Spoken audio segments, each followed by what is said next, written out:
आज आपके साथ बहुत ज़बरदस्त 4 ऐसी नफ्सियाती ट्रिक्स शेयर करने वाला हूं जो कि आपकी सारी ज़िंदगी काम आने वाली हैं और आप इसको हर मोमेंट पर यूज़ कर सकते हैं। पहली ट्रिक तो ये कि जब आपकी कोई इंसल्ट करे तो नफ्सियात ये कहती है कि आप उससे एक दफ़ा पूछ लें कि आर यू ओके।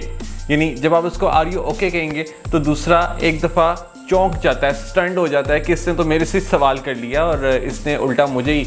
जवाब दे यहाँ पे साबित कर दिया। तो जब आप दूसरे को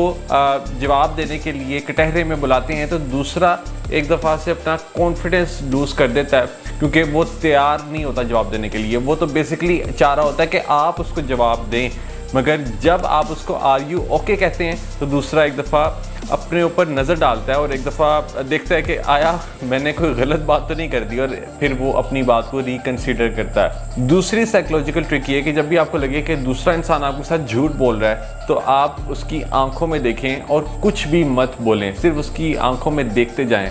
और फिर देखें कि होता क्या है। बेसिकली दूसरा इंसान कंफ्यूज हो जाएगा और वो ये समझेगा कि आपने उसके झूठ को पकड़ लिया है और वो फ़ौरन से आपको सच बता देगा। अगर उसने सच नहीं भी बताया तो उसके कॉन्फिडेंस लेवल से आपको अंदाज़ा हो जाएगा कि बात में कुछ तो गड़बड़ है, दाल में कुछ तो काला है। और ये बहुत अच्छी नफ्सियाती ट्रिक है, इससे आप किसी भी इंसान के झूठ को पकड़ सकते हैं। मगर याद रहे कि आपने किसी दूसरे को शर्मिंदा नहीं करना। कोशिश करें अपनी ज़िंदगी में किसी दूसरे को शर्मिंदा मत करें, दूसरे को फेस सेविंग दे दिया करें और अलाउ किया करें दूसरे को कि वो अपने आप को शर्मिंदगी से बचा सके। क्योंकि हमारा मकसद किसी दूसरे को शर्मिंदा करना नहीं होना चाहिए, बल्कि हमें अपने बिहेवियर के ऊपर ज़्यादा फोकस करना चाहिए। और अगर हमें कोई दूसरे का बिहेवियर डिस्टर्ब कर रहा है तो हम उसे दूरी इख्तियार कर लें, ज़्यादा बेहतर है, इंस्टेड ऑफ कि हम दूसरे को शर्मिंदा करें। तीसरी साइकोलॉजिकल ट्रिक ये है कि जब भी आप किसी दूसरे के साथ किसी बहस में हों तो आप अपनी आवाज़ को धीमा रखिए और ज़रा आहिस्ता बोलें। इससे होगा क्या कि आप दूसरे को इंप्रेशन देंगे कि आप इस आर्ग्यूमेंट को जीत रहे हैं, क्योंकि दूसरे को ये लगेगा कि आप इस वक्त इमोशनली स्टेबल हैं और आप इस वक्त लॉजिकल बात कर रहे हैं। तो जैसे ही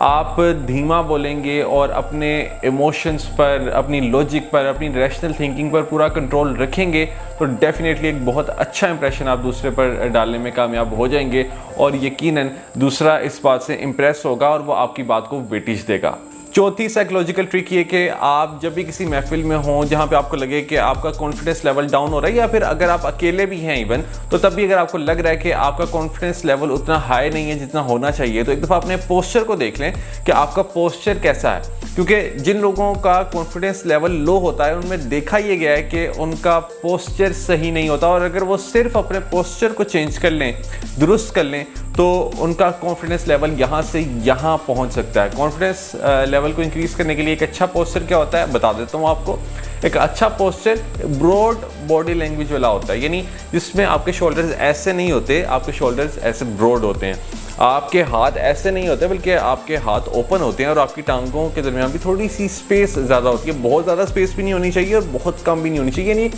आप कह लें कि क्लोज नहीं, थोड़ा सा हल्का सा उसके अंदर ज़्यादा स्पेस आपने देनी है ताकि एक ब्रॉड लुक आप दें और दूसरे पर एक अच्छा इंप्रेशन जाए और दूसरे को ये फील हो कि यू आर मच कॉन्फिडेंट। और इससे मैं आपको बताऊं कि जैसे ही आप अपना पोस्चर चेंज करेंगे तो ना सिर्फ आप दूसरे पर अच्छा इंप्रेशन देंगे बल्कि वाकई में आपका कॉन्फिडेंस लेवल इंक्रीज़ हो जाएगा। क्योंकि हमारी बॉडी का हमारे माइंड पर बहुत ज़बरदस्त असर होता है और अगर हम इसको यूज़ करना सीख लें तो यकीनन हम अपनी बॉडी के अंदर चेंजेस करके अपने माइंड में बेशुमार चेंजेस कर सकते हैं। सो ये हैं वो 4 साइकोलॉजिकल ट्रिक्स जो कि आपकी सारी ज़िंदगी काम आने वाली हैं, और मैं ये चाहता हूँ कि आप इन ट्रिक्स को ज़्यादा से ज़्यादा लोगों तक शेयर करें सो दैट कि हम इस माशरे को बेहतरीन माशरा बना सकें। All the best.